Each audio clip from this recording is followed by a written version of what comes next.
She ran the HOA.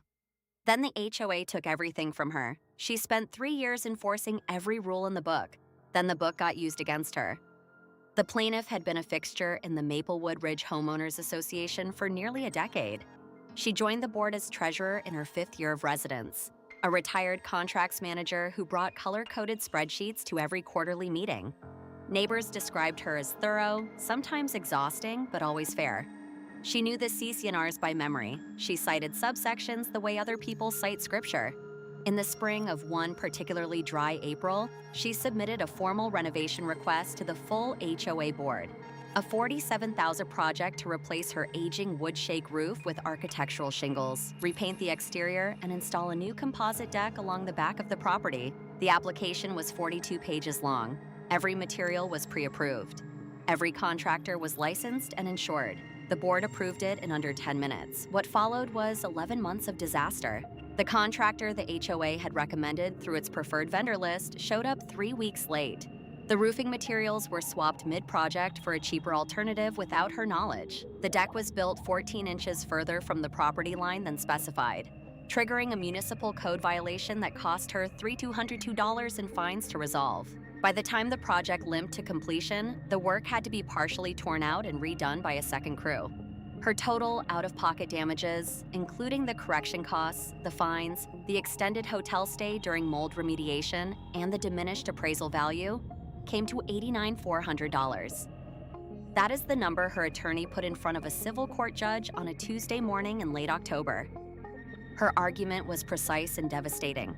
The HOA had a fiduciary duty to its members. By steering her toward a contractor with whom the association had a formal referral agreement, and by failing to disclose the financial nature of that relationship, the board had breached that duty. She produced the original approved plans, the material substitution invoices, photographs of every stage of the construction failure, and testimony from an independent structural engineer who described the deck framing as, quote, "not something I would let my children stand on." She was not just angry, she was methodical, and methodical people are dangerous in courtrooms. The HOA's defense was measured. Their attorney argued that the plaintiff herself, as a sitting board member and former treasurer, had reviewed and signed off on the preferred vendor policy. The contractor held all required licenses at the time of hire.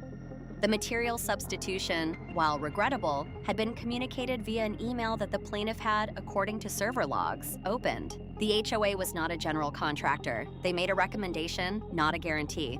The responsibility, they argued, lay with the plaintiff for failing to supervise a project on her own property. It was a reasonable argument, the kind that works when nothing else surfaces.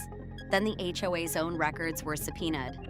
What the plaintiff's attorney found buried in 18 months of board meeting minutes was a single line item from a closed executive session. A $200 administrative referral fee paid by the contractor to the HOA's general operating fund every time a member used their services. The fee had never been disclosed to the membership. It did not appear in any vendor agreement that homeowners were shown.